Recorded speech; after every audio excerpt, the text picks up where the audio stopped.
అసలు అరెస్ట్ అంటే ఏంటి? సగటు పౌరుడికి కూడా అరెస్ట్ చేసే హక్కు ఉంటుందా? మహిళను అరెస్ట్ చేసేటప్పుడు చట్టం ఏం చెప్తుంది? ఇలాంటి విషయాలన్నిటి గురించి మనతో పాటు వివరించడానికి సీనియర్ న్యాయవాది నాగేశ్వరరావు పూజారి మనతో పాటు ఉన్నారు. ఆయన అడిగి మనం తెలుసుకుందాం. నాగేశ్వరరావు గారు నమస్తే అండి. ముందుగా ఈ అరెస్ట్ అనే దాని గురించి చాలామంది వింటాం, మనం దైనందిన జీవితంలో మనం చాలా వింటాం అరెస్ట్. కానీ టెక్నికల్గా చట్టం ఏం చెప్తుంది? అరెస్ట్ అంటే ఏంటి ఎగ్జాక్ట్గా? అంటే ఒక వ్యక్తిని నిర్బంధించడాన్ని అరెస్ట్ అంటాం. ఒక వ్యక్తి ఒక నేరం చేసినప్పుడు ఆ నేరం మళ్ళీ జరగకుండా చూడటం, ఆ నేరం చేసినప్పుడు ఎవిడెన్స్ మాయం కాకుండా చూడటం, అరెస్ట్ చేసిన వ్యక్తిని కోర్టు ముందు హాజరుపరచడం అనేది, అంటే ఆ వ్యక్తిగత స్వేచ్ఛను నిర్బంధించడాన్ని అరెస్ట్ అంటారు. ఈ అరెస్ట్ ఎందుకు చేస్తారు? ఏ సందర్భాల్లో చేయొచ్చు? పోలీసులు ఎవరైనా కావచ్చు, ఎందుకు చేస్తారు? అరెస్ట్ యొక్క 2 లక్ష్యాలు ఏంటంటే, ఒకటి అరెస్ట్ అనేది అరెస్ట్ చేసిన వ్యక్తిని కోర్టు ముందు హాజరుపడడం అనేది మెయిన్ లక్ష్యం. రెండోది ఆ అరెస్ట్ చేసిన వ్యక్తి ఎవరైతే అరెస్ట్ చేసిండో ఒక నేరారోపణ మీద అరెస్ట్ చేయబడతాడు కాబట్టి ఆ నేరారోపణ మీద అరెస్ట్ చేయబడినప్పుడు మళ్ళీ ఆ నేరం జరగకుండా దానికి సంబంధించిన ఎవిడెన్స్ అంతా మాయం కాకుండా ఉండటానికి ఆ వ్యక్తిని అరెస్ట్ చేస్తారు. ఈ అరెస్ట్ చేసే రకాలు కూడా చాలా ఉంటాయి. విత్ వారెంట్, అరెస్ట్ వారెంట్ ఉండాలంటారు, ఒక్కొక్కసారి వారెంట్ లేకుండా కూడా అరెస్ట్ చేస్తూ ఉంటారు. ఇది ఇందులో రకాలు ఎన్ని ఉన్నాయి? సాధారణంగా అరెస్ట్ అనేది విత్ వారెంట్, వితౌట్ వారెంట్ అని ఉంటుంది. అంటే ఒక వ్యక్తిని అరెస్ట్ కనుక చేయాలి అనుకుంటే విత్ వారెంట్తోనే అరెస్ట్ చేయడం ఒక పద్ధతి, వారెంట్ లేకుండా అరెస్ట్ చేయడం ఒక పద్ధతి. వారెంట్ అనేది కొన్ని సందర్భాలలో కోర్టు ఒక వ్యక్తి మీద వారెంట్ ఇష్యూ చేస్తుంది, ఈ వ్యక్తిని అరెస్ట్ చేయమని చెప్పి వారెంట్ ఇష్యూ చేస్తుంది. వారెంట్తో ఇష్యూ చేసేటప్పుడు ఆ వ్యక్తి ఆ వారెంట్లో అన్ని విషయాలు రాయబడి ఉంటాయి. అంటే ఏ సెక్షన్, ఏ చట్టం కింద ఆయనని అరెస్ట్ చేయాలి, ఎందుకు అరెస్ట్ చేయాలి అనేది మొత్తం రాసి ఉంటుంది. వారెంట్తో అరెస్ట్ చేసేటప్పుడు కంపల్సరీ ఆ వారెంట్లో ఉన్న ప్రతి విషయాన్ని అరెస్ట్ చేసే వ్యక్తికి వివరించి అరెస్ట్ చేయడం ఒక పద్ధతి. కోర్టు వారెంట్ ఇస్తుంది కాబట్టి వారెంట్లో ప్రతి విషయం క్లియర్గా రాయబడి ఉంటుంది. అది ఏ చట్టము, ఏ సెక్షను, ఎందుకు అరెస్ట్ చేయాలి, ఇవన్నీ రాయబడి ఉంటాయి కాబట్టి అది అందులో ఉన్న ప్రతి ఒక్కదాన్ని ఆయన వివరించి దానిపైన అరెస్ట్ చేయాల్సి ఉంటుంది. ఈ కారణం మీద మిమ్మల్ని అరెస్ట్ చేస్తున్నాం అని చెప్పేసి ఉంటుంది. వారెంట్ లేకుండా కూడా కొన్ని సందర్భాల్లో పోలీసు అరెస్ట్ చేయొచ్చు. ఎందుకు అంటే అక్కడ తీవ్రమైన నేరం. ఎందుకంటే ఐపీసీలో నేరాలని మనం 2 రకాలుగా విభజించారు. ఒకటి గుర్తింపదగిన నేరం, రెండోది గుర్తించలేని నేరం. అంటే బెయిలబుల్, నాన్ బెయిలబుల్. బెయిలబుల్లో అరెస్ట్ చేసినా కూడా బెయిల్ ఇచ్చే అధికారం ఉంటుంది కాబట్టి అక్కడ బెయిలబుల్ అరెస్ట్ అనేది పెద్ద ఇష్యూ ఉండదు, ఎందుకంటే ఆ నేరమే బెయిలబుల్. నాన్ బెయిలబుల్ ఉందనుకోండి, నాన్ బెయిలబుల్లో వారెంట్ లేకుండా అరెస్ట్ చేయాల్సిన అవసరం ఏర్పడుతుంది. ఎక్కడన్నా ఒక హత్య జరగచ్చు, ఆ హత్య జరిగినప్పుడు అక్కడ మనం వారెంట్ తెచ్చుకొని అరెస్ట్ చేసేంత టైం ఉండకపోవచ్చు, ఎందుకంటే హత్యకు సంబంధించిన ఎవిడెన్స్ కానీ ఇంకోటి కానీ ఆ నేరానికి సంబంధించిన ఎవిడెన్స్ని మాయం చేసే క్రమం, ఆ వ్యక్తి ఎవరైతే ఇప్పుడు నేరం చేస్తారో ఆయన దాన్ని ఆ ఎవిడెన్స్ని మాయం చేయడానికి ప్రయత్నిస్తారు కాబట్టి అక్కడ వారెంట్ తీసుకునేంత టైము పోలీసుకు ఉండదు. వాళ్ళు ఇమ్మీడియట్లీ వెళ్ళి అరెస్ట్ చేసే అధికారం ఉంటుంది వాళ్ళకి. విత్ వారెంట్ ఖచ్చితంగా ఉండాలి, వారెంట్ లేకుండా వెళ్ళడానికి లేదు. అలాగే వితౌట్ వారెంట్ కూడా 2-3 ఉదాహరణలు చెప్తే. ఇక్కడ ఎక్కడైనా కూడా విత్ వారెంట్ ఉంటేనే అరెస్ట్ చేయాలి, వారెంట్ లేకపోతే అరెస్ట్ చేయాలంటే రూల్ ఏం లేదు. అక్కడ జరిగే నేరాన్ని బట్టి అరెస్ట్ చేయాలా వద్దనేది ముందర డిసైడ్ చేయబడుతుంది. ఇప్పుడు రోడ్డు మీద న్యూసెన్స్ చేయడం అనేది బెయిలబుల్ అఫెన్స్. అంటే నువ్వు రోడ్డు మీద న్యూసెన్స్ చేయొచ్చు, అది బెయిలబుల్ అఫెన్స్. అది బెయిలబుల్ అఫెన్స్ కదా అని చెప్పేసి దాంట్లో వారెంట్ చిన్న స్థాయి, దానికి శిక్ష కూడా చిన్ననే పడుతుంది. కానీ అక్కడ ఇన్కన్వీనియన్స్ అనేది బాగా కలుగుతుంది. కాబట్టి అలాంటి టైంలో అరెస్ట్ చేసి జనరల్ మనం చూస్తూనే ఉంటాం కదా, రాస్తా లోకల్లో నాయకులు రోడ్డు మీద ఉన్నప్పుడు వాళ్ళని కూడా తీసుకెళ్లి అరెస్ట్ చేయడం, తర్వాత మళ్ళీ దానికి సంబంధించిన ప్రాసెస్ అంతా ఫాలో అయిన తర్వాత వాళ్ళని వదిలిపెట్టేస్తుంటారు. అక్కడ వారెంట్లు ఏం అవసరం లేదు, అక్కడ వారెంట్ ఉండటం ఉండకపోవడం అనేది అక్కడ జరిగే నేరాన్ని బట్టి, స్థాయిని బట్టి, అది ఎంత ఉంటుందో దాన్ని బట్టి తీసుకొస్తున్నాం మనం. అట్లా విత్ వారెంట్ వెళ్ళాలి అనుకుంటే కనుక ఒక ఎగ్జాంపుల్, ఎలా ఏ స్థాయి, వైట్ కలర్ క్రైమ్ కావచ్చు లేకపోతే ఇంకోటి కావచ్చు, ఏదైనా కావచ్చు, ఏ స్థాయిలో ఉండాలి ఒక చిన్న ఉదాహరణ. విత్ వారెంట్ కి స్థాయితో సంబంధం ఉండదు. విత్ వారెంట్ అనేది నేరానికి స్థాయితో ఏం సంబంధం ఉండదు. విత్ వారెంట్ అనేది కొన్ని సందర్భాల్లో రెగ్యులర్ కోర్టుకు అటెండ్ కాకపోవడం ద్వారా కూడా కోర్టు వారెంట్ ఇష్యూ చేయొచ్చు. నేరం చిన్నదైనా కూడా ప్రతి ఎవరైతే అరెస్ట్ అయిన వ్యక్తి లేకపోతే నింద మోపబడిన వ్యక్తి ఎవరైతే ఉంటారో అది నేను చేయలేదని నిరూపించుకోవాలంటే కోర్టు కంపల్సరీ వెళ్ళాల్సి వస్తుంది. కోర్టుకు వెళ్ళే క్రమంలో కొన్నిసార్లు కోర్టుకి హాజరు కావడం లేదు, ఆ టైంలో కూడా కోర్టు ఏం చేస్తుంది, వారెంట్ ఇష్యూ చేస్తుంది.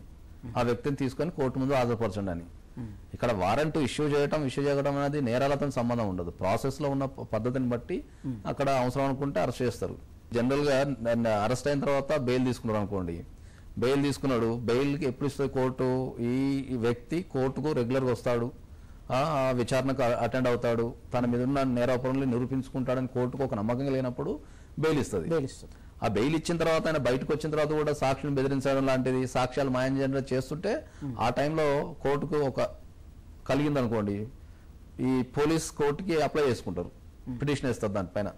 ఈ బెయిల్ పైన ఇచ్చిన వ్యక్తిని సాక్ష్యాలు తారుమారు చేస్తున్నాని లేకపోతే సాక్ష్యం బెదిరిస్తున్నాని చెప్పినప్పుడు మళ్ళా వారెంట్ ఇష్యూ చేసే అధికారం మళ్ళీ కోర్టుకుంటారు. మానిటరింగ్ ఉంటుంది, కంపల్సరీ ఉంటుంది. వాటి లా అండ్ లైఫ్ కార్యక్రమంలో చట్టం గురించి అలాగే అరెస్ట్ గురించి, అరెస్టు ఏ సందర్భాల్లో చేయొచ్చు, ఎవరు చేయొచ్చు అనే అంశాల గురించి మనం మరిన్ని విషయాలు తెలుసుకుందాం. దానికంటే ముందు షార్ట్ బ్రేక్ తీసుకుందాం.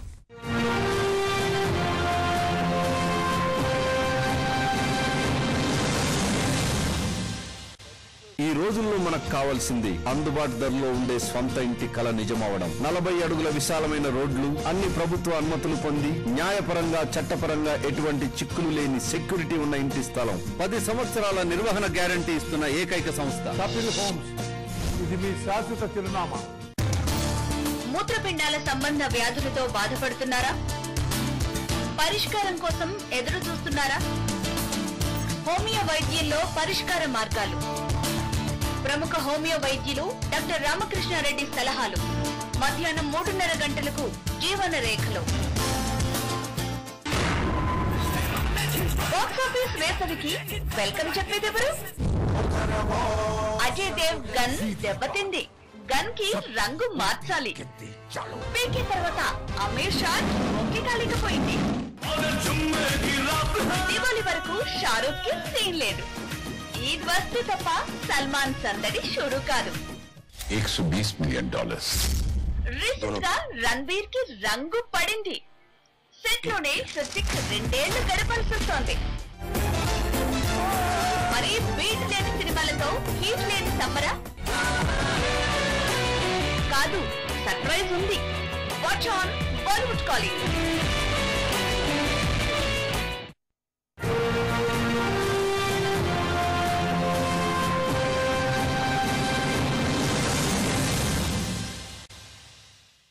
Welcome back.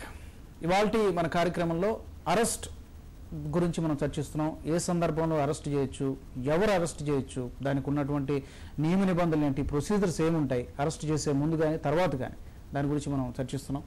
నాగేశ్వరరావు గారు, అయితే అరెస్టు చేసే ముందు కొంత ప్రొసీజర్ ఉంటుంది ఖచ్చితంగా, ఎందుకంటే చట్టం కాబట్టి దాన్ని ఫాలో కావాల్సి ఉంటుంది ఎవరు అరెస్ట్ చేసినప్పటికీ కూడా. ఆ నిబంధనలు ఏంటి, ఆ ప్రొసీజర్ ఏంటి, ఎలా ఉంటాయి? సాధారణంగా అరెస్ట్ చేసేటప్పుడు అరెస్ట్ చేసే వ్యక్తికి ఆ నేరంతో సంబంధం ఉందా లేదా అనేది పోలీసు వాళ్ళు ఒక అవగాహన కావాలి కంపల్సరీ. దాని తర్వాత వాళ్ళు అంటే ఐడెంటిఫై చేసిన తర్వాత, ఎవరినైతే ఆ వ్యక్తిని అరెస్ట్ చేయాలని ఐడెంటిఫై చేసిన తర్వాత, అరెస్ట్ చేసిన వ్యక్తిని అరెస్ట్ చేసేటప్పుడు కంపల్సరీ ఏ చట్టం కింద అరెస్ట్ చేస్తున్నాం, ఆయన చేసిన నేరం ఏంది, ఎందుకు అరెస్ట్ చేస్తున్నాం కంపల్సరీ చెప్పాల్సిన బాధ్యత పోలీసు వాళ్ళపైన ఉంటుంది. నెక్స్ట్ అరెస్ట్ చేసిన తర్వాత విత్ ఇన్ 24 అవర్స్లోనే మెజిస్ట్రేట్ ముంగట హాజరుపరచాల్సి ఉంటుంది. 24 అవర్స్ కంటే ఎక్కువ వాళ్ళు అదుపులో పెట్టుకోవడానికి వీలు కాదు. ఐడెంటిఫై తర్వాత అరెస్ట్ చేసిన వ్యక్తికి సంబంధించిన సంబంధికులకు కంపల్సరీ చెప్పాలి. అతని కుటుంబ సభ్యులకు కావచ్చు, మిత్రులకు కావచ్చు, శ్రేయోభిలాషులకు కావచ్చు, ఎవరికైనా ఒకరికి కంపల్సరీ ఇన్ఫర్మేషన్ ఇవ్వాలి. ఎందుకు సమయ పరిమితి ఏమైనా ఉందా, లేదంటే వెంటనే విత్ ఇన్ 24 అవర్స్ జరిగిపోలేదు. ఇంకా మళ్ళీ అరెస్ట్ చేసిన వ్యక్తికి కూడా అది బెయిల్ ఇవ్వదగిన నేరమా, బెయిల్ ఇవ్వలేని నేరమా అనేది కూడా ఎక్స్ప్లెయిన్ చేయాలి. అది కూడా చెప్పాలి, అది చెప్పాలి కంపల్సరీ. ఈ చట్టం కింద నేను అరెస్ట్ చేసినాము, సో సెక్షన్ కింద నేను అరెస్ట్ చేసినాము, సో ఇది బెయిల్ ఇవ్వదగ్గ నేరం కాబట్టి మీరు బెయిల్కి సంబంధించిన ఫార్మాలిటీస్ ఏవైతే ఉంటాయో అవి పూర్తి చేసుకోవచ్చు అని ఆ లిబర్టీ కూడా అరెస్ట్ చేసిన వ్యక్తికి ఇవ్వాలి. ఒకవేళ అది బెయిల్ ఇవ్వని నేరం కాబట్టి మేము అరెస్ట్ చేస్తున్నాం కాబట్టి 24 అవర్స్ లోపల మెజిస్ట్రేట్ ముంగట ప్రవేశపెట్టాల్సిన బాధ్యత వాళ్ళపైన ఉంటుంది. ఒకవేళ అరెస్ట్ అయిన వ్యక్తి అడ్వకేట్ని కానీ లాయర్ని కానీ కన్సల్ట్ కావాలనుకుంటే కంపల్సరీ దానికి సంబంధించిన ఏర్పాట్లు చేయాల్సిన బాధ్యత కూడా ఒకవేళ అరెస్ట్ అయిన వ్యక్తికి తెలిసి ఉంటే ఆయన కాంటాక్ట్ చేసుకోవచ్చు. లేదంటే నేను ఈ లాయర్ని అపాయింట్ చేసుకోవాలనుకుంటున్నాను, మాట్లాడాలనుకుంటే మాట్లాడుకోవచ్చు. రహస్యంగా మాట్లాడుకునే హక్కు కూడా ఉంటుంది. కంపల్సరీ ఓపెన్ గా మాట్లాడడం లేదు. అడ్వకేట్ తోని రహస్యంగా మాట్లాడుకునే హక్కు అది రాజ్యాంగం కల్పించింది. అది తర్వాత అరెస్ట్ అయిన తర్వాత ఎప్పుడైతే మెజిస్ట్రేట్ ముంగట ప్రవేశపెడతారో ఇవన్నీ మెజిస్ట్రేట్ గారు చెక్ చేసుకుంటారు ఈ పద్ధతులను పాటించాలా లేదా. అరెస్ట్ సమయంలో కొన్ని సందర్భాలు ఏమైందంటే ఇప్పుడు ఒక place arrest place police station కి అరెస్ట్ ప్లేస్ కి మధ్యలో చాలా దూరం ఉండొచ్చు, అంటే ట్రావెలింగ్ టైం. ఇప్పుడు సపోజ్ ఒక పోలీస్ స్టేషన్ లో క్రైమ్ రిజిస్టర్ అయింది, దానికి సంబంధించిన పర్సన్ అనేది ఆయన ఢిల్లీలో ఉండి అనుకుందాం. ఓకే, ఇప్పుడు ఢిల్లీ రావడానికి మధ్యలో వెళ్ళడానికి 2 days పట్టచ్చు, రావడానికి 2 days పడుతుంది. ట్రైన్లో వన్ డే పడుతుంది కంపల్సరీ. మరి విత్ ఇన్ 24 hours లో ప్రొడ్యూస్ చేయలేం కదా. అక్కడ ఎక్సెప్షన్, అక్కడ ఆ ట్రావెలింగ్ దూరం ఏదైతే ఉందో దాన్ని మినహాయించేసి మిగతాది 24 గంటలలో సబ్మిట్ చేసినట్టు చూపించేస్తారు. అంటే వ్యక్తిగత స్వేచ్ఛకు ఎక్కడా భంగం కలగకుండా వాళ్ళని అరెస్ట్ చేయాల్సిన పద్ధతి ఏర్పడుతుంది. అనుమానాస్పదం ఉన్నా కూడా అరెస్ట్ చేసేటువంటి హక్కు ఉంటుందా పోలీసులకి? అనుమానాస్పదంగా ఉన్న అరెస్ట్ చేసే హక్కు అనేది వాళ్ళ దాంట్లో ఉన్న పాత్ర బట్టి జనరల్ ఉండదు. అనుమానం మీద అరెస్ట్ చేయడం అవకాశం వాళ్ళకి ఎంతో కొంత ఏదో ఒక సాక్ష్యం ఆ క్రైమ్ తో గానీ ఆ నేరంతో గానీ సంబంధం ఉన్న ఏదో ఒక లింక్ దొరకాలి. అరెస్ట్ చేయడానికి ముందు ఆ సదరు వ్యక్తి ఎవరైతే ఉన్నారో ఏమైనా అడగడానికి అవకాశం ఇవే అడుగుతాడు. జనరల్ ఏం అడుగుతున్నారు, దేని కింద అరెస్ట్ చేస్తున్నారు, మీరు ఏ సెక్షన్ కింద అరెస్ట్ చేస్తున్నారు, నిన్న మా లాయర్ని నేను కన్సల్ట్ అవుతాను. ఇవన్నీ అరెస్ట్ అయిన వ్యక్తికి ఉండాల్సిన హక్కులు. పోలీసు వాళ్ళు ఎలాగైతే పాటిస్తారో ఒక అరెస్ట్ అయ్యేటప్పుడు కొన్ని నియమాలు పాటిస్తారో అరెస్ట్ అయిన వ్యక్తికి కూడా భారత రాజ్యాంగం కొన్ని హక్కులు ఇచ్చింది. నాకు ఇంతకంటే ఎక్కువ కావాలి, 24 గంటల లోపు నేను అటెండ్ కాను, నాకు మరొక 2 రోజులు కావాలనే అవకాశం ఉందా? అరెస్ట్ అయిన వ్యక్తికి అవకాశం ఉందా? అది ఉండదు. లేదు, ఖచ్చితంగా వ్యక్తి అరెస్ట్ అయిన వ్యక్తికి ఇంకా 2 రోజుల తర్వాత నన్ను హక్కు ఉండదు. లేదు, ఖచ్చితంగా 24 గంటల లోపు ఏదన్నా ఒక నేరం కింద అరెస్ట్ అయినప్పుడు ఖచ్చితంగా 24 గంటలలో వాళ్ళని ప్రొడ్యూస్ చేయాలన్నది కామన్. అది బోత్ ద పార్టీస్ రూల్. అది రూల్. అది వారికైనా వీరికైనా, అది అరెస్ట్ చేసే వ్యక్తికైనా అరెస్ట్ అయిన వ్యక్తికైనా కూడా 24 గంటల ముందులో ప్రొడ్యూస్ చేయకపోతే అప్పుడు అడిగే హక్కు ఉంటుంది. నన్ను ఎందుకు ప్రొడ్యూస్ చేయడం లేదు, 24 గంటలలోనే ప్రొలాంగ్ చేసే అవకాశం హక్కు అరెస్ట్ అయిన వ్యక్తికి లేదు. ఒకవేళ ఏదైనా సందర్భంలో ఒక వ్యక్తి అరెస్ట్ అయ్యి అతన్ని 24 గంటల లోపు మెజిస్ట్రేట్ ముందు హాజరుపరచకపోతే వాళ్ళకు సంబంధించిన కుటుంబ సభ్యులు కావచ్చు, వ్యక్తులు కావచ్చు, స్నేహితులు కావచ్చు, వాళ్ళు హైకోర్టుకు అప్రోచ్ అవ్వచ్చు. హైకోర్టులో హెబియస్ కార్పస్ అనే పిటిషన్ కనుక వేసుకుంటే ఆ హెబియస్ కార్పస్ అనే పిటిషన్ హైకోర్టు స్వీకరించినప్పుడు సంబంధిత పోలీసులకు వాళ్ళు ఇమీడియట్లీ అంటే విత్ ఇన్ 24 hours లో లేకపోతే 48 hours లో ఆ వ్యక్తిని కోర్టు ముందు హాజరుపరచమని చెప్తారు. అలాగే చాలా మందికి మరో డౌట్ ఏముంటుందంటే అరెస్ట్ చేసే సమయంలో పోలీస్ డ్రెస్ లో ఖచ్చితంగా ఉండాలా, లేకపోతే సివిల్ డ్రెస్ లో ఉన్నా కానీ పర్వాలేదా? నిబంధన జనరల్గా ఏంటంటే మన సినిమాల్లోనే చూస్తాం తప్పితే బయట ఇలాంటి సందర్భాల్లో చూసే అవకాశం సామాన్య ప్రజలకు తక్కువ ఉంటుంది. సో మీరు న్యాయవాదిగా అరెస్ట్ చేసే సమయంలో డ్రెస్ ఉండాలని రూల్ ఏం లేదు. ఓకే, ఎందుకంటే అరెస్ట్ చేసే సందర్భంలో డ్రెస్ వేసుకోవాల్సిన అవసరం లేదు. డ్రెస్ వేసుకోవడం ద్వారా ఏంటంటే అరెస్ట్ చేసే వ్యక్తి ఎవరు అంటే పోలీస్ వ్యక్తి అనేది అది గుర్తుపడడానికి డ్రెస్ తప్ప అరెస్ట్ సందర్భంలో కంపల్సరీ అదే. ఒకవేళ డ్రెస్ లేకుండా అరెస్ట్ చేసినప్పుడు ఆ ఎవరైతే అరెస్ట్ చేసే వ్యక్తి ఉంటారో ఆ వ్యక్తి కంపల్సరీ ఆయనకు సంబంధించిన ఐడి కార్డు అరెస్ట్ అవబోతున్న వ్యక్తికి చెప్పాలి. నేను సో అండ్ సో పొజిషన్లో ఉన్నా, నా సో అండ్ సో హోదా నేను అరెస్ట్ చేస్తున్నాను. డ్రెస్ ఉండాలనే నియమం అయితే ఖచ్చితంగా ఏం లేదు. కాకపోతే ఏంటంటే అరెస్ట్ చేసే వ్యక్తి తన వివరాలు మొత్తం ఎదుటి వ్యక్తికి అందించాల్సిన బాధ్యత పోలీసుకుంటుంది. బేడీలు వేయొచ్చా అరెస్ట్ చేసే సమయంలో? బేడీలు వేయడం అనేది ఎక్కడ లేదు. జనరల్ గా బేడీలు వేయడం అనేది వ్యక్తిగత స్వేచ్ఛకు అది ప్రతిబంధకం. అది ఎక్కడన్నా అరెస్ట్ చేసిన వ్యక్తి జైలు నుంచి పారిపోవడానికో పోలీస్ స్టేషన్ నుంచి పారిపోవడానికో ట్రై చేసినప్పుడు అంటే వాళ్ళ నిర్బంధం నుంచి తప్పించుకోవాలని పారిపోయినప్పుడు తీవ్రమైన నేరం అంటే అతి తీవ్రమైన నేరం కరుడు కట్టిన వాళ్ళు చేసినప్పుడు అది కూడా కోర్టులో అప్లై చేసుకోవాలి. ఈ వ్యక్తికి ఈ కారణాల వల్ల నేను బెయిల్ చేద్దాం అనుకుంటున్నాను అప్లై చేస్తే మెజిస్ట్రేట్ పరిశీలించి బెయిల్ వేయాలా వద్దా అని చెప్తారు. అంతే తప్ప డైరెక్ట్ బెయిల్ దాని ప్రొసీజర్ ఉంది, కంపల్సరీ ఉంటుంది. బెయిల్ వేయడానికి డైరెక్ట్ అయినకి లేదు, బెయిల్ వేయడానికి లేదు. డైరెక్ట్ మహిళల్ని అరెస్ట్ చేసేటప్పుడు ఎందుకంటే ఒక పోలీస్ స్టేషన్లో ఉన్నారు, ఆ పోలీస్ స్టేషన్లో వాళ్ళు ఎవరో మహిళా పోలీసులు ఎవరో లేరనుకుందాం, ఆ పరిధిలో ఆ నేరం జరిగింది అనుకుందాం, ఆ మహిళల్ని అరెస్ట్ చేసేటప్పుడు మరి అప్పుడు ఏం చేస్తారు? కంపల్సరీ ఉండాలి. లేదు అంటే లేదు. మహిళల్ని అరెస్ట్ చేయాలంటే మహిళా అధికారి అరెస్ట్ చేయాల్సి ఉంటుంది ఎక్కువ శాతం. మహిళల్ని అరెస్ట్ చేసేటప్పుడు కొన్ని రూల్స్ నిబంధనలు ఉన్నాయి. అదే మహిళల్ని అరెస్ట్ చేసేటప్పుడు కంపల్సరీ మహిళా పోలీసులే అరెస్ట్ చేయాలి. వాళ్ళని సోదా చేయాలన్నా కూడా మహిళలే సోదా చేయాల్సి ఉంటుంది. రెండోది ఈవినింగ్ తర్వాత అంటే ఎవరైనా 7 తర్వాత సూర్యాస్తమం అంటారు, సూర్యాస్తమం తర్వాత ఉదయం సూర్యుడు వచ్చేంత వరకు అరెస్ట్ చేయడానికి లేదు. ఎందుకంటే ఆడవాళ్ళని అరెస్ట్ చేసినప్పుడు పోలీస్ స్టేషన్లో పెడతారు. పోలీస్ స్టేషన్లో ఎక్కువ మన పోలీస్ స్టేషన్లో ఎక్కువ మగ పోలీసులే ఉంటారు. అక్కడ ఏదైనా మళ్ళీ ఇంకో నేరం జరిగే ఛాన్స్ ఉండొచ్చు. అరెస్ట్ అనే అంశం గురించి మరింత డీటెయిల్గా మరింత లోతుగా చర్చిద్దాం. దానికంటే ముందు లా అండ్ లైఫ్ కార్యక్రమంలో మరో షార్ట్ బ్రేక్ తీసుకుందాం.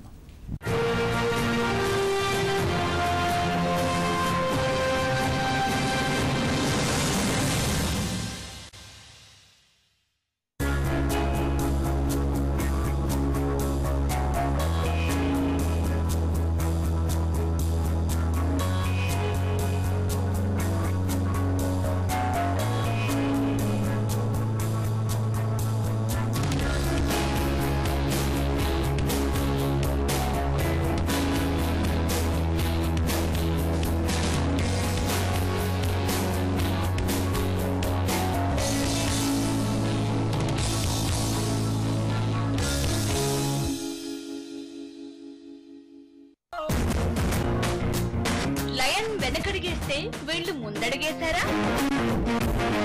పాత పాట పాడేందుకే కలిశారా? మూడోసారికి కూడా మూడిందా? ఆ ముగ్గురిలో ముగ్గులోకి దింపేదెవరు? Watch on show time.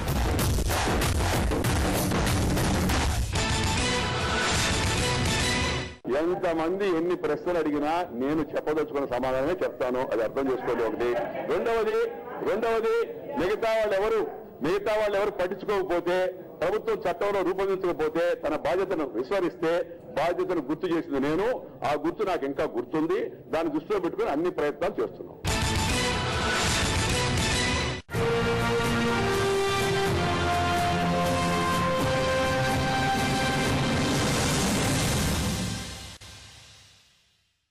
Law and life కార్యక్రమానికి తిరిగి స్వాగతం. ఇవాల్టి మన కార్యక్రమంలో అరెస్ట్ అనే అంశం మీద చర్చిస్తున్నాం. ఏ పరిస్థితుల్లో ఏ సందర్భాల్లో అరెస్ట్ చేయొచ్చు, అరెస్ట్ చేసే ముందు ప్రొసీజర్ ఎలా ఉంటుంది, నియమ నిబంధనలు ఏంటనే దాని గురించి మనం చర్చిస్తాము. దీనికి మనతో పాటు నాగేశ్వరరావు గారు పూజారి ఉన్నారు. అయితే నాగేశ్వరరావు గారు, సగటు ఒక బాధ్యత గల సిటిజన్, పౌరుడు ఎవరైనా కానీ ఏదైనా ఒక జరుగుతుంది, అతని కళ్ళ ముందు ఒక నేరం జరుగుతుంది, అతను చూశాడు, పోలీసులకి తెలియజేసేంత టైం ఉండకపోవచ్చు. అలాంటి సందర్భాల్లో ఆ పౌరుడు అరెస్ట్ చేసే అవకాశం ఉంటుందా? ఉంటుంది. క్రిమినల్ ప్రొసీజర్ కోడ్ సెక్షన్ 43 ప్రకారం సాధారణ వ్యక్తికి కూడా అరెస్ట్ చేసే అధికారాలు ఉన్నాయి. ఏ సందర్భాల్లో చేయాలి? తర్వాత అదే వారెంట్తోనైతేనేమో ప్రొసీజర్ కోడ్ 72 and 73 వారెంట్తో అరెస్ట్ చేయమని చెప్తుంది. పోలీస్ అధికారి ఆదేశాలతోని సెక్షన్ 37 చెప్తుంది. మెజిస్ట్రేట్ ఉత్తర్వుల ప్రకారం కూడా ఒక సాధారణ వ్యక్తి అరెస్ట్ చేయొచ్చు. క్రిమినల్ ప్రొసీజర్ కోడ్ వచ్చేసి 37 and 44 కూడా చెప్తుంది. జనరల్గా సాధారణ వ్యక్తికి వారెంట్ లేకుండా అరెస్ట్ చేసే సందర్భాలు ఏమొస్తాయంటే, నాన్ బెయిలబుల్ వారెంట్ సంబంధించి కేసు నేరం చేసినప్పుడు, నాన్ బెయిలబుల్ వారెంట్కి సంబంధించిన నేరం చేసినప్పుడు సాధారణ వ్యక్తి అరెస్ట్ చేసే అధికారం ఉంటుంది. అట్లాగే ప్రకటిత నేరస్తులు ఉంటారు. ప్రకటిత నేరస్తులు అంటే ఇప్పుడు మనం జనరల్గా ఇదివరకు లిస్ట్ లో ఉండి మోస్ట్ వాంటెడ్ అని అంటారు. మోస్ట్ వాంటెడ్ లాంటి క్రిమినల్స్ ని అరెస్ట్ చేసే అధికారం సాధారణ పౌరులకు ఉంటుంది. తర్వాత గవర్నమెంట్ ఆస్తులకు సంబంధించి, అత్యవసర సర్వీసులకు సంబంధించి ఎవరన్నా విఘాతం కల్పిస్తున్నప్పుడు కూడా సాధారణ పౌరులు అరెస్ట్ చేయొచ్చు. ప్రభుత్వ ఆస్తులు ఇలా ఏమన్నా జరిగాయంటారా? జరిగిన సందర్భాలు ఏమైనా ఉన్నాయి? చాలా తక్కువైనా కానీ జనరల్ ఎక్కడైనా ఇప్పుడు మీరు మాత్రం ఎక్కడన్నా నేరం జరుగుతుంటే మీరు కూడా కూర్చోలేదు కదా. ఇప్పుడు మీరు నేరం జరిగితే మీరు కూడా ఆపుతారు, మీరు కూడా నియరెస్ట్ పోలీస్ స్టేషన్ లో అప్పగిస్తారు. అరెస్ట్ అంటే ఏంది? నిర్బంధం. అంతే. చేస్తున్న వ్యక్తిని మీరు నిర్బంధించడమే అరెస్ట్. అంతే. వ్యక్తిగత స్వేచ్ఛకు భంగం కలగకుండా చేయడమే. శిక్షించడం కాదు కదా. శిక్షించడం కాదు, కేవలం అతను బంధించేసి నియరెస్ట్ దానికి పోలీస్ స్టేషన్కి అప్పగించడమే అరెస్ట్. ఒక ప్రముఖులు, ప్రజాప్రతినిధులు కావచ్చు, లేకపోతే మంత్రి స్థాయిలో ఉండొచ్చు, ఎంపీలు కావచ్చు, ఎమ్మెల్యేలు కావచ్చు, ఈ స్థాయికి వచ్చేసరికి, ఎందుకంటే మామూలు వాళ్ళని, ఎందుకంటే వాళ్ళకు కొన్ని బాధ్యతలు ఉంటాయి, వాళ్ళకు హోదాలో ఉంటారు, అది నిజం కావచ్చు కాకపోవచ్చు. సో అలాంటి వ్యక్తుల్ని అరెస్ట్ చేసేటప్పుడు, ఆ హోదాలో ఉన్న వ్యక్తులను అరెస్ట్ చేసేటప్పుడు దానికి నిబంధనలు ఎలా ఉంటాయి? పోలీసులు సాధారణంగా అరెస్ట్ చేసేటప్పుడు ఏంటంటే కొంత ప్రత్యేక అధికారుల వ్యక్తులు ఉంటారు సమాజంలో. ఇప్పుడు గవర్నమెంట్ ఎంప్లాయీస్ ఉంటారు, వాళ్ళు నిత్యావసర సేవలలో పనిచేస్తుంటారు. ఒక పోస్టల్ డిపార్ట్మెంట్ కావచ్చు, లేదంటే రైల్వేస్ కావచ్చు, రెవెన్యూ డిపార్ట్మెంట్, ఇంకా రెవెన్యూ, ఏదైతే నిత్యావసరంగా ఉన్న వ్యక్తులు ఏదైతే శాఖలు ఉంటాయో ఆ శాఖలలో పనిచేసే వ్యక్తిని అరెస్ట్ చేసే ముందు అతనికి ఉన్న బాధ్యతలు వేరే వాళ్ళకి అప్పగించి అరెస్ట్ చేయాలి. వీళ్ళే చేయాలా? పోలీసు వాళ్ళ పై అధికారికి. ఇప్పుడు అరెస్ట్ చేసినప్పుడు ఏంది, ఇప్పుడు ఒక పోస్టల్ డిపార్ట్మెంట్ లో ఉన్నారు, అక్కడ అది అత్యవసర సర్వీస్, అక్కడ ఆపనికి లేదు. సో ఆ సర్వీస్ ఆపనికి లేదు కాబట్టి ఆ టైంలో ఆ వ్యక్తిని అరెస్ట్ చేసేటప్పుడు ఏంది, ఆ వ్యక్తి స్థానంలో ఇంకో వ్యక్తిని ఆ పై అధికారికి చెప్పడం ద్వారా ఈ వ్యక్తిని మేము అరెస్ట్ చేస్తున్నాం అంటే పై అధికారికి ఇన్ఫర్మేషన్ ఇవ్వాలి కంపల్సరీ. ఇచ్చినప్పుడు ఏంది ఈయన అరెస్ట్ అవుతుండు కాబట్టి అక్కడ అంతరాయం కలగడానికి లేదు కాబట్టి అక్కడ వేరే వ్యక్తిని పెట్టేంత సమయం కంపల్సరీ ఇవ్వాలి. ఇది ప్రభుత్వ ఉద్యోగి ప్రభుత్వ ఉద్యోగి అత్యవసర విషయాలలో. దాని తర్వాత ఇప్పుడు మళ్ళీ మీరు అన్నట్టు ప్రజాప్రతినిధులను కూడా డైరెక్ట్ అరెస్ట్ చేయడానికి లేదు. There is some procedure. ఇప్పుడు ఎమ్మెల్యేని కనుక మనం ఇక్కడ అరెస్ట్ చేయాలంటే మనం స్పీకర్ పర్మిషన్ తీసుకోవాలి. అట్లనే ఎంపీని అరెస్ట్ చేయాలంటే లోక్సభ స్పీకర్ పర్మిషన్ తీసుకోవాలి. ఒక న్యాయాధికారిని కనుక అరెస్ట్ కనుక చేయాలనుకుంటే జిల్లా జడ్జికి కానీ హైకోర్టు జడ్జికి కానీ కంపల్సరీ ఇన్ఫర్మేషన్ ఇవ్వాలి. అరెస్ట్ అనేది కూడా చాలా లాంఛనంగా ఉండాలి తప్ప మామూలు కఠినంగా వ్యవహరించడానికి లేదు. లాంఛనపరమైన అరెస్ట్. ఒకవేళ ఆ న్యాయమూర్తిని కనుక మనం పోలీస్ స్టేషన్కి తీసుకెళ్లాలనుకోండి అది కంపల్సరీ ఆ జిల్లా జడ్జికి పర్మిషన్ కానీ లేదా హైకోర్టు జడ్జి పర్మిషన్ కానీ ఉంటేనే తీసుకెళ్లాలి. సో బాల నేరస్తుల్ని అరెస్ట్ చేసేటప్పుడు దానికి ఏమన్నా అరెస్ట్ చేసేటప్పుడు వాళ్ళకు కూడా సేమ్ ప్రాసెస్ ఉంటుంది. కాకపోతే ఇక్కడ వీళ్ళని ఏం చేస్తారంటే జువెనల్ హోమ్కి పంపిస్తారు. మన సాధారణ వ్యక్తుల్ని అంటే మేజర్ వ్యక్తుల్ని అరెస్ట్ చేసినప్పుడేమో మనం రిమాండ్ చేసి జైలు పంపిస్తారు. ఇక్కడేమో వీళ్ళని జువెనల్ హోమ్కి పంపిస్తారు. రిహాబిలిటేషన్కి, జువెనల్ హోమ్కి, రెస్క్యూ హోమ్ డిపెండ్ అపాన్ వాళ్ళ క్రైమ్ని బట్టి వాళ్ళు చేసిన క్రైమ్ని బట్టి వాళ్ళు అక్కడ పంపించేస్తారు వాళ్ళని. వన్స్ అరెస్ట్ అయిన తర్వాత వాళ్ళ హక్కులు ఎలా ఉంటాయి? మామూలుగా సగటు వ్యక్తికి వర్తించేవన్నీ వాళ్ళకి వర్తిస్తాయా? వాళ్ళకి ఏమైనా మార్పు ఉంటుంది? సడలింపులు లేకపోతే ఇంకేమైనా అదనంగా ఏమైనా ఉంటాయా? అదనంగా ఏముండవు. వాళ్ళు బాల నేరస్తులు కాబట్టి అప్ టు 18 years వరకు వాళ్ళని. బాల నేరస్తుల గురించి కాదు, ఇప్పుడు మనం అనుకున్న ప్రజాప్రతినిధులు కావచ్చు వాళ్ళ ఎక్కడైనా కూడా అరెస్ట్ అయిన తర్వాత జైల్లో ఇవ్వాల్సిన ఫెసిలిటీస్ గురించి టాపిక్ వస్తుంది. ఖచ్చితంగా వస్తుంది. వాళ్ళ స్థాయిని బట్టి వాళ్ళకు జైల్లో సదుపాయాల గురించి వాళ్ళు కంపల్సరీ వాళ్ళ అప్లికేషన్ పెట్టుకుంటారు. వాళ్ళకి కల్పించే సదుపాయాల గురించి వాళ్ళు అప్లికేషన్ పెట్టుకుంటారు. వాళ్ళు అక్కడ కోర్టు అక్కడ తప్పదు ఇక్కడ ఇవ్వాలి అనుకుంటే కోర్టు ఇచ్చే అధికారం ఉంటుంది. ఒక వ్యక్తి మీద అరెస్ట్ చేసే ముందు అతనికి ఏదైనా ఆరోగ్యానికి సంబంధించిన సమస్య ఉందనుకుందాం, ఏదైనా ఒక సివియర్గా ఉండొచ్చు, కానీ అతను తప్పు చేశాడు అన్న ఇది ఉంది. ఆ ఆరోగ్య సమస్య ఉన్నప్పుడు ఆ వ్యక్తిని అరెస్ట్ చేయాలంటే ఏం చేయాలి? సడలింపు ఏమైనా ఉంటుందా? ఆ సీరియస్నెస్ అది నిజంగా ఉన్నప్పుడు. ఎందుకంటే ఇప్పుడు అరెస్ట్ చేసిన తర్వాత ఎట్లాగో డాక్టర్ ఎగ్జామినేషన్ పంపిస్తారు. జనరల్ గా అక్కడ పడిపోవటం కళ్ళు సీరియస్నెస్ ఉన్నప్పుడు డైరెక్ట్ అరెస్ట్ ఏం చేయరు. హాస్పిటల్లో కావాల్సిన ట్రీట్మెంట్ ఇచ్చేసిన తర్వాత అరెస్ట్ చేస్తారు వాళ్ళు. నాగేశ్వర గారు, అయితే ఈ మధ్య కాలంలో విన్నాను నేను కూడా, సుప్రీంకోర్టు కూడా తీర్పు ఇచ్చిందని చెప్పాను. ఎవరైతే అరెస్ట్ చేశారో వ్యక్తి, ఎవరైతే పోలీసు అరెస్ట్ చేశారో పోలీసులే బెయిల్ ఇవ్వచ్చు, అది ఏ సందర్భంలో చేయొచ్చు, అది సాధ్యం.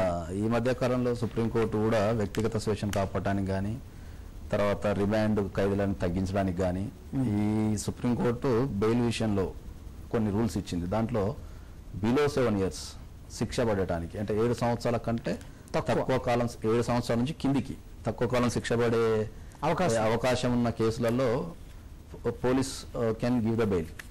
వాళ్ళకి నమ్మకం ఉంటే, అంటే ఈయన రెగ్యులర్ కోర్టుకు అటెండ్ అవుతాడు, సాక్ష్యాలు తారుమారు చేయడు, తర్వాత సాక్షులను బెదిరించడు అనే నమ్మకం వాళ్ళ ఇన్వెస్టిగేషన్లో ఇంకా తేలితే పోలీసు వాళ్ళు ఆ వ్యక్తికి బెయిల్ ఇవ్వచ్చు. అబౌవ్ 7 years కంటే శిక్ష పడే నేరాలు అయితే ఉంటాయో అక్కడ బెయిల్ ఇవ్వడానికి లేదు. అరెస్ట్ అయినంత మాత్రాన దాని అర్థమైన నేరం చేసినట్టు కాదు, ఆరోపణ మాత్రమే, నేరం చేసినట్టు కాదు. కాబట్టి ఆ బేసిస్ మీద, ఎందుకంటే వాళ్ళు ఎట్లాగో తర్వాత కోర్టు ప్రొసీడింగ్స్ ఉంటాయి, దాంట్లో నేరం చేశారా లేదా అనేది పోలీస్ ఇన్వెస్టిగేషన్ లో కోర్టు ప్రొసీడింగ్స్ లో బయటపడుతుంది. కాబట్టి అప్పటిదాకా ప్రివిలేజ్ చేయడంలో తప్పేం లేదు. అక్కడ ఎవరైతే బెయిల్ ఇచ్చే పోలీసు వాళ్ళకు ఆ నమ్మకం కలగాలి. సుప్రీంకోర్టు ఎప్పుడు ఈ తీర్పు ఇచ్చింది? ఈ మధ్య కాలంలో లేకపోతే ఎప్పటి నుంచో ఉన్న తీర్పు, కానీ అమలు చేయలేదు. ఈ మధ్య కాలంలో కొద్దిగా సుప్రీంకోర్టు సీరియస్నెస్ ప్రదర్శించింది, అమలు చేయమని చెప్పింది. ఎందుకంటే మన సమాజంలో పోలీస్ స్టేషన్కి వెళ్ళడం అన్నా అరెస్ట్ కావడం అన్నా చిన్నతనం. సో హోదాపరంగా కూడా కొద్దిగా చాలా మంది మనం అంటుంటారు, ఇప్పటిదాకా నేను పోలీస్ స్టేషన్ పోలే అని అంటుంటారు. కాబట్టి కంప్లైంట్ చేయడానికి అవమానంగా ఫీల్ అవుతుంటారు. కాబట్టి సొసైటీలో వాళ్ళ గౌరవ బాధ్యతలు కాపాడాల్సిన ఇది కోర్టుల పైన పోలీసుల పైన ఉంటుంది. కాబట్టి ఒక వ్యక్తి మీద ఆరోపణ రావడంతోనే తప్పు చేసినట్టు కాదు, అది ఇప్పుడు అది ప్రూవ్ చేయాలి. కాబట్టి ఆ ప్రూవ్ అయ్యేంత వరకు ఆయన గౌరవాన్ని కాపాడాల్సిన బాధ్యత అందరిపైన ఉంటుంది. కాబట్టి అది ఇవ్వడంలో పెద్ద తప్పు కూడా ఏం లేదు. ఆ ప్రివిలేజ్ అనేది ఇవ్వడంలో తప్పేం. రైట్. నాగేశ్వర గారు, మీ యొక్క విలువైన సమయాన్ని వెచ్చించి మా స్టూడియోకి వచ్చి ఈ అరెస్ట్ అనే అంశాన్ని గురించి చాలా మందికి తెలియదు ఈ విషయాలన్నీ కూడా, అవి చాలా చక్కగా విశదీకరించారు. Thank you so much for joining us అండి. ఇది మనం చూసాం వాళ్ళ లా అండ్ లైఫ్ కార్యక్రమంలో అరెస్ట్ గురించి ఏ సందర్భాల్లో చేయొచ్చు, ఎవరు చేయొచ్చు అనే అంశాల గురించి మనం చాలా విశదీకరంగా తెలుసుకున్నాం. వచ్చే వారం మరో అంశంతో మళ్ళీ కలుద్దాం. నమస్తే.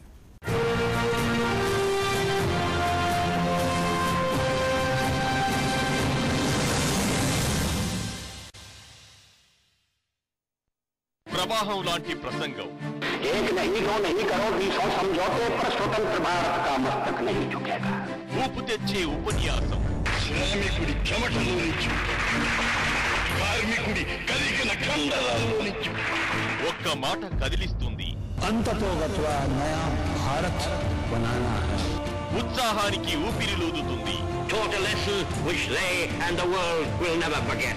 నోరు పెగలని రోజులు పోయాయి. ఏం మాట్లాడతాను స్టేజ్ మీదకి వెళ్ళి ఇంతమంది ముందు అనుకున్నాను. కాళ్ళునికే కాలం మారింది. స్టేజ్ పైన రావడానికే చాలా భయంగా ఉండేది. ఇప్పుడిక ఉద్వేగం పంచే మాటలు. 4000 మందిలోనైనా మాట్లాడగలుగుతాననే నమ్మకాన్ని ఇచ్చింది ఈ వక్త. ఉత్తేజం పెంచే చణుకులు. ఇంత కాన్ఫిడెన్స్ గా నేను మాట్లాడతానని నాకు తెలియదు. వక్తకి రండి, వేదిక మీద విజేతల బండి. గొప్ప వక్తనవుతానన్న నమ్మకం పూర్తిగా నాలో కలిగింది. వక్త మీ కంఠాన్ని సవరిస్తుంది, మీ నాయకత్వానికి గొంతునిస్తుంది. Leader must have courage to take decision. HMTV Kausalya school of life skills ఆధ్వర్యంలో శిక్షణ కార్యక్రమం వక్త. Phone number 9553586062. ట్రేడింగ్ లో మీరు రాణించలేకపోతున్నారా? మీరు ప్రొఫెషనల్ ట్రేడర్ గా ఎదగాలనుకుంటున్నారా? ట్రేడింగ్ ను కెరియర్ గా ఎంచుకోవాలనుకుంటున్నారా? అయితే మీకోసమే హెచ్ఎంటీవీ నిర్వహిస్తోంది technical analysis work shop.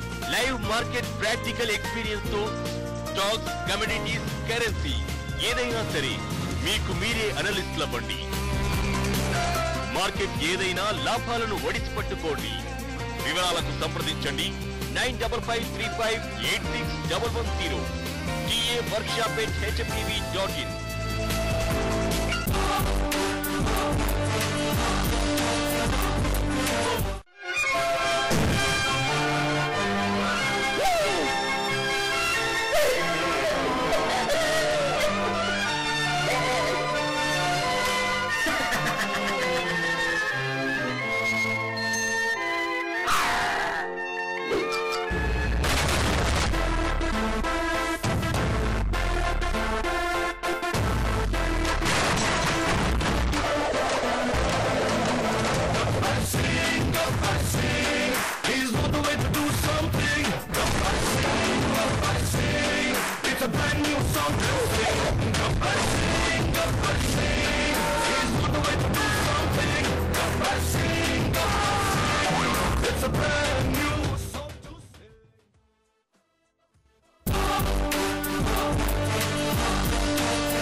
Welcome చెప్పేదెవరు?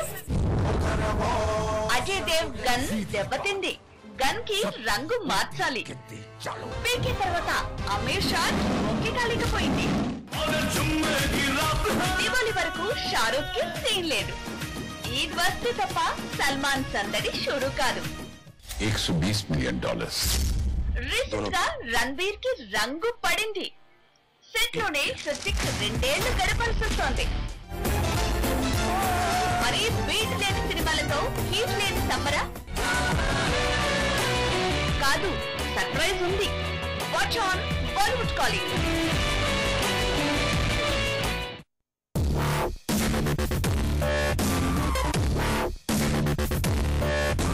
Coffee అనేది చాలా ఇంపార్టెంట్ అండి లైఫ్ లో. ఆమ్లెట్లో పెట్టేస్తాను కాఫీ చేయడం. మామూలుగా కోతి పనులు ఎక్కువ. సో ఆ కోతి పనులు అనేవి ఒక యాక్టర్గా ఉన్నప్పుడు సొసైటీ మన మీద కన్నేస్తున్నప్పుడు మనం కొంచెం జాగ్రత్త ఉంటాము. సో ఆ జాగ్రత్త మిస్ అవుతాం.